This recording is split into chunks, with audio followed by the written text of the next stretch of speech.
economic speaker. So I'm doing this interview with Bruno Jans, the Consul General of Belgium. Thank you very much for accepting to answer my questions. Good morning. Yes. Good morning. So we're going to start first of all with the first question. How do you perceive the continuity of the bilateral relationships between Belgium and Palestine, also? Well, I think that the relationship between Belgium and Palestine, I mean, is very vivid and has been on track for a long time. I think that basically since the independence of Belgium in 1830, I mean, we've been having a sort of representation in the region, and currently we have Consulate General, which is located in Jerusalem. I think that the nature of the cooperation itself is manifold, and we try, I mean, to of course first and foremost, I mean, help Palestine and the Palestinians to build their institutions with a view, I mean, of the future independent state of Palestine, and through our bilateral cooperation, we try to be as active as we can in different sectors. But I think that Belgium also has been a very proactive member and proactive actor, I would say, within the international fora. Through the UN agencies and the UN system, through the European Union also, we try to occupy our seat, if I may say, and then to be at the side of the Palestinians in the quest for a just and viable solution in the region. And so, as you just said, like, what have been the concrete, or maybe not concrete, but historical contribution of Belgium to the construction of a Palestinian state or a Palestinian economy, like a stable and viable one? I think that we strengthened definitely our role in the 90s, I would say, more or less in the aftermath of the conclusion of the Oslo agreements. I think that from there we really decided, I mean, to be active in the region with a bigger, more intense somehow cooperation with Palestine, with the aim, as I said, and we can go further into details about that, but trying to help building the Palestinian institutions. And I think that since, more specifically, the end of the 90s, trying to advance the ideas that were contained in the Oslo agreement, we started to raise definitely the volume of our partnership and assistance with Palestine. And I think that nowadays, at least, because there was some shift, let's say, in the priority sectors that we followed, but for the day of today, I mean, we are fully involved in two sectors mainly, which are education and local development. Yeah, so like your main action is through the bilateral development cooperation, right? I mean, if we speak about the development cooperation, this is definitely the two sectors in which we are active, but we don't, let's say, operate only in these two sectors. There is also other types of cooperation with Palestine through civil society and then humanitarian support also, being around Gaza, but also in the West Bank. We try, or East Jerusalem, we have different programs also to try to help the most vulnerable, let's say, layers of society. But that's for the development cooperation. It's only one leg, I mean, of what we do here, and we can talk about the other sectors. First, let's talk about the bilateral development cooperation. So I've seen that Palestine is the fourth more important partner country out of 18 on your bilateral development cooperation program. So what have been the outcomes up to now of the 2012-2015 cooperation program that just ended, and which was like concluded with the Palestinian Authority, and which was like 71 million of euros, I guess. Euros, I think. Yes, more or less. I mean, let's say that let's say periods and financial volumes, I mean, can evolve a little bit, but roughly this is correct. I mean, Palestine being the fourth, let's say, bilateral partner of Belgium, at least, I mean, based on the figures of last year, this is correct. There is maybe just a little correction to bring. We reviewed in the meantime the number of bilateral partners in our cooperation. So they are not 18 anymore, so we downscaled a little bit the number, but Palestine is definitely you could make very... tell me how many countries? Well, so it was reviewed a bit under 15 actually, so we decided to refocus on some specific regions and partners, but definitely Palestine remains, let's say, at the core of our partnerships, and so we are still here and we will still be here, and very gladly so. So I would say that all what you express, I mean, reflects definitely the importance that we give to the region and our cooperation. This bilateral program cooperation, especially about education and government, local governance. What have been like the main outcomes or the main successes or failures? It's difficult, I mean, really to measure as such. I mean, you referred to indeed to the last cooperation program, but which is actually still running. So it's not that they stop at a specific date. I mean, they keep on running. Some change or we did, because concretely what we do, for instance, in the education sector, part of the axis, I mean, that we follow is, for instance, a school construction program. So very clearly, I mean, when you build a school, when you inaugurate a school, you can see the results. So I think that up to now in that budget line, I mean, we must have completed around, I think, 15 schools, if I'm not wrong, or even more. I mean, around the 20. Yes, so it's mostly in the West Bank, but we are also, I mean, looking at projects in Gaza.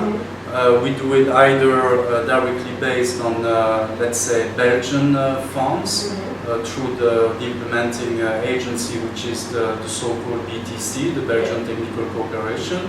But interestingly enough, I mean, in that sector, I think that the international donors have been very creative, because we decided to pull some financial resources together in the so-called JFA, which is a joint financial arrangement. And so a few countries decide, I mean, to rationalize somehow their approach and to put some, let's say, financial assistance together in the fund, which is being used in coordination, of course, with the Ministry of Education and Higher Education. But I think it's a good... It's just on education, on the education side. Like that tool, I mean, exists, I mean, as far as we are concerned. I mean, I cannot speak for the sectors, but in education, this is the way it is.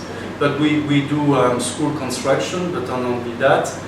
We are very involved also in the so-called e-learning programs. We do promote also a lot of vocational training, always in cooperation and in joint decision, let's say, with the Palestinian Authority. And I would like to specifically emphasize, I mean, all what we do in the field of vocational training, because it's one of the horizontal, let's say, priorities of the Belgian cooperation, let's say, assistance worldwide in all the countries where we act. We try, on one hand, I mean, always to keep the dimension of human rights in our mind, but also economic sustainability. And we believe that through the programs that we do implement in the field of vocational training, among others, we do contribute, I mean, to try to help economic sustainability in Palestine, which is, by the way, a very important dimension of let's say, the creation of the future state of Palestine, which will have to be also economically viable. So we need to keep that dimension. So I guess that what you just said is linked as well to the micro-intervention program, which, as you referred to before, is like targeting the less favored layers of the society, and so which is as well helping to create an economic sustainability for the society and for the state of Palestine. What are the conditions, and like in which context is this program implemented? Actually, maybe another correction. We do not have that program anymore. I think that it ran till a couple of years ago. Okay. So it's still there. I mean, the funds are still there and the philosophy, but not in the same format. And we don't use this system of small grants anymore. So we integrated, let's say, the financial line to the overall budget. For which reason did you stop it? Because we felt to some extent that it lacked a little bit of coherence, because it was more a sort of ad hoc approach. I mean, it could be very useful in some cases, I mean, for some, let's say, populations or people or, let's say, organizations in need. It worked very well when it was being well used, but it was more a sort of one-shot operation. And it was not an approach, I mean, that was in the longer term. So we decided to integrate that program, let's say, into another program, but which runs, I mean, on a longer term and which makes more sense to the extent that we avoid having just an ad hoc and one-shot, let's say, operation. So helping. Precisely, I mean, as you said, we have funds, I mean, to come in support of more vulnerable layers of society, and we do it in cooperation with, in some cases, civil society, but we can operate also with some UN agencies. I don't know whether they are directly connected because you cannot really compare the MIG program with what we do today, but for instance, I mean, we do work with UN Habitat, for instance, in East Jerusalem. We do work with, or we work with WFP in support of, let's say, the agricultural sector. So there are different. So you mainly bring financial resources, or as well technical help, technical support? Yes, it's more than financial resources as such. I mean, the financial resources are, let's say, aimed at bringing more technical resources and skills, let's say, to the populations in need. With human resourses, so like for example, people coming from Belgium to work and like. In some cases, like a very concrete example, this is also being supported by other entities in Belgium, but we have some projects in Bethlehem. For instance, where we do cooperate with local partners, but we have also visiting experts from Belgium, and there we work again in the field of more vulnerable layers of society, so namely with invalid people, handicapped, and we try to advance, let's say, their place and their reintegration within society. So in that case, I mean, it's in coordination with local resources, but also resources coming from Belgium. It depends very much on the nature and the context, actually, of where we operate. Okay, in 2000, in Belgium, have been held the Israeli-Palestinian Economic Conference. You were not in charge at that moment. Yes, in other spheres, let's say. What have been since that time the evolution of the economic relationships? So between Belgium and Palestine, but also between Belgium and Israel, because like these two countries are so linked, even when we talk about economics. So how would you make the balance between these two relationships, and how is it working mostly about economic? Well, if I comment more regarding Palestine, because I have colleagues in Tel Aviv who could comment more and better on the nature of the economic relations between Belgium and Israel. But I think that the economic relation between Belgium and Palestine, I mean, is somehow also the result of what the broader situation is. So, I mean, you understand, as we all do, let's say, the obstacles, I mean, to have a full, let's say, fledged economic cooperation and partnership, I mean, due to the situation. But it doesn't take away the fact that economic development is, of course, crucial, very important. I think that it was restated again in the late so-called EU conclusions that were adopted on the 20th of July. I think that very clearly the EU Council of Ministers re-emphasized, I mean, the need to promote socio-economic development in Palestine as a whole. I mean, definitely in the West Bank, in East Jerusalem, but also in Gaza. But of course, we need to be careful also that while socio-economic development is very important, we always need to keep in mind also the bigger picture of a political agreement between the parties, and you have to be careful and look at the way that the two dimensions do interact. But to answer more concretely your question, Belgium and more precisely Prime Minister Renders came in 2013, and even before that. I mean, I think that the initial thoughts were already in 2012, when there were a new, let's say, political initiative on track, and namely the US Secretary Kerry was very actively trying to resume talks between the parties. I mean, from summer 2012 and through 2013, then till the beginning of 2014. Then in the end, the initiative, unfortunately, I mean, could not really materialize. But we were thinking, and Minister Renders was envisaging the possibility to accompany the political process with a economic initiative. And what we had in mind as Belgians, and Brussels being also the host country, let's say, of the EU, was to try to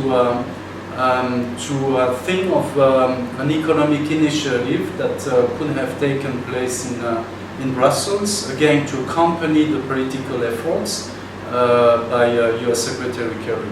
And the idea was to convene an economic conference on Palestine that would have taken place, let's say, after a successful political initiative by the Americans at the time.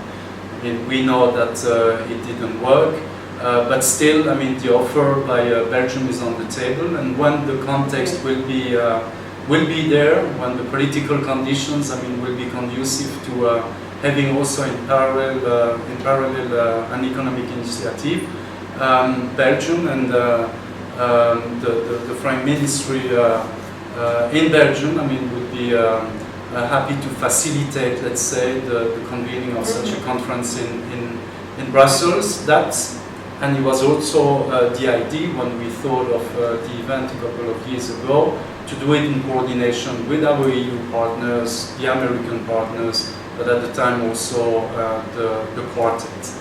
We so wanted it was just to have a Palestine, right? Not Israel.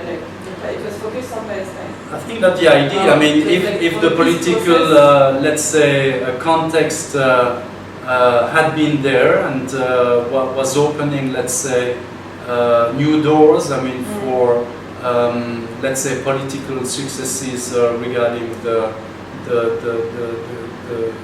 situation, then definitely, I mean, I think that it would have been also, would have made sense to involve also Israelis in the initiative.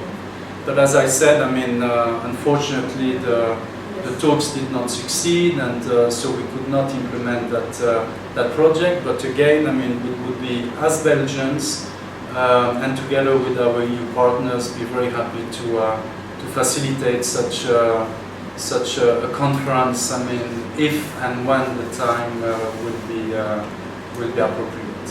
Okay, thank you very much. And like about the private sector in Palestine, to what extent Belgium is or not involved in that private sector, like through partnerships or investments, I don't know, cooperation programs? Like, do you have specific expertise sectors where you are more likely to invest in? Well, I think that this is really up to the private sector. I mean, to define both in Palestine and in Belgium the fields for cooperation. I think that businesses and private sectors are like very pragmatic, but very concretely. For instance, hopefully, I mean, the mission is going to take place, but at the end of the year, end of November, beginning of December, we are thinking of bringing some private sector representatives from Belgium, more specifically in the IT sector. So there will be a leg of the mission. Most likely, I mean, definitely if it takes place in Israel, but the idea also is to bring them to Jerusalem, Ramallah, to have contacts with Palestinian partners, and so we are in discussion for now with different Palestinian organizations in the IT sector to look at the possibilities, I mean, for partnerships. But at the level of the private sector. So I think that you need to be very pragmatic. There is definitely a growing interest in the mind of Belgian companies, I mean, to come here. But again, I mean, the local conditions are not that conducive, I mean, for full participation by the private sector. But in some areas, we truly believe that there are possibilities, and it has to answer also needs and demands by Palestinian partners, but we are looking at the possibilities. And the idea of the conference I mentioned precisely was to focus on a few sectors, I mean, which made sense, let's say, from a Palestinian point of view, regarding the possible cooperation with the EU private sector. So definitely IT is one of these sectors, but everywhere in the world, but definitely, I mean, in Palestine also, given the physical conditions, I would say. But we already have some trade exchanges in other sectors. It's not just about services and IT. I think that the two, let's say, sectors currently in which we do see some trade flows, I mean, are more in the sector of agriculture and food items, I would say, and also equipment, machinery mainly. So this is where we do see some business movements, let's say, regarding our bilateral, let's say, partnership in the field of economics. Yes. And so it's still the same. How do you say that? In the same frame. The Palestinian trade balance being very unequal, so as you know, like about 455 million of US dollar of importation goods, meanwhile they export only like 30 million US dollars. So as Belgium and like more broadly also as partner of the European Union, what would be like your those you seek for new policies to enhance these trade exchanges, and so like participate to still a more sustainable economic situation for Palestine? I think this is definitely one of the objectives also, and I think that there is some thoughts and ideas probably, I mean, regarding that problem, I mean, that you mentioned.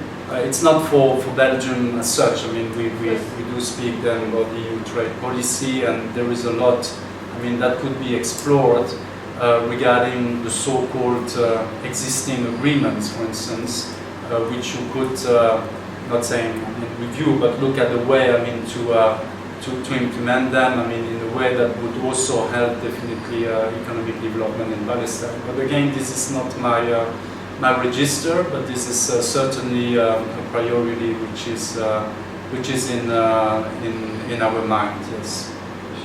Okay, thank you very much for answering. Most welcome.